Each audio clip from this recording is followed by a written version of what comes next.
Hi, I'm Mike from 1A Auto. We've been selling auto parts for over 30 years.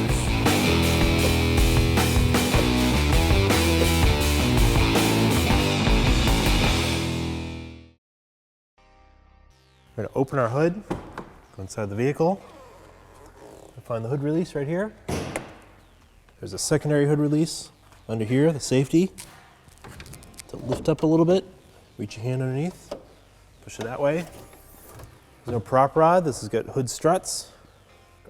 Under the hood, we've got our brake fluid reservoir, coolant reservoir, air filter, mass airflow meter. So the radiators in the front here, the main fuse panel, your battery, the washer fluid tank, and the vehicle's ECU sits right there. On the driver's side of the vehicle is your oil fill cap, and the dipstick is down here to check the engine oil.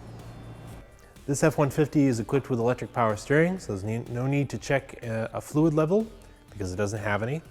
The transmission dipstick is actually on the side of the transmission, but the vehicle will have to be raised and supported before you can check the transmission fluid. Check your oil, go down here to the dipstick. It can be hard to reach because the truck is high. The dipstick's way down in there. Pull it out, wipe it off with a rag.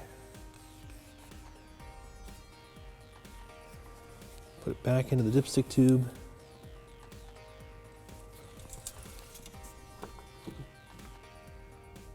Pull it out. And we can see there, you can see here, oil is right at the top circle or a little hole in the dipstick. So that's the full mark. If it was down here, it'd be low. But right here it's full, so we don't need to add any oil. It's perfect.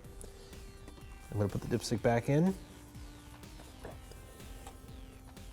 If you needed to add oil, you can open up this cap. It actually tells you the weight that it takes. Add your oil, then replace the cap. It's easy to check your brake fluid level. The container is kind of a translucent. You can see that there is a minimum and maximum line.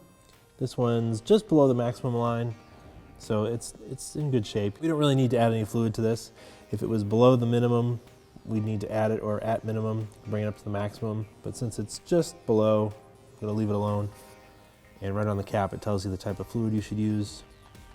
And if you need to add some, you can just unscrew it, top it off, put the cap back on. You should, of course, always be careful with brake fluid. If you spill it, clean it up right away. It is caustic to paint and can ruin your finish on your vehicle. So just try not to spill any and clean it up if you do spill it. This is our coolant reservoir. On the side, there are two lines. So you want to check this when the vehicle is cold, because you should never open this cap when the vehicle is hot. The cooling system is under pressure. It could spray hot steam at you and burn you. So I'm looking at the side here. This is sort of translucent. You can kind of see through it. It looks like the coolant is even below the lowest mark. It's not even at the high mark for cold. So I'm going to remove the cap. I'm going to add some coolant to it, the appropriate coolant. Put our funnel in here. We're using a 50-50 mix. So it's half water, half coolant. You can just see it. Now it's just starting to come up to that low line.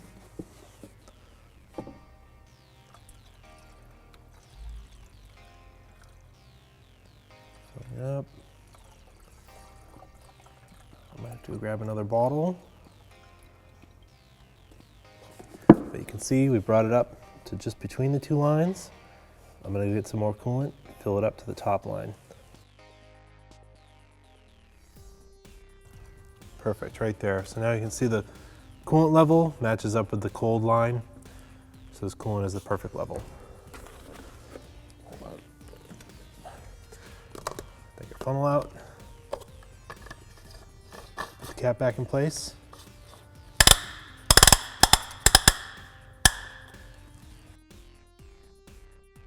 To check the transmission fluid, You'd have to raise and support the vehicle to get to the drain and fill plug here.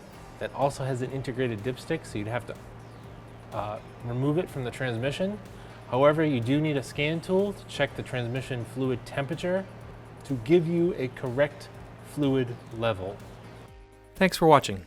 Visit us at oneauto.com for quality auto parts, fast and free shipping, and the best customer service in the industry.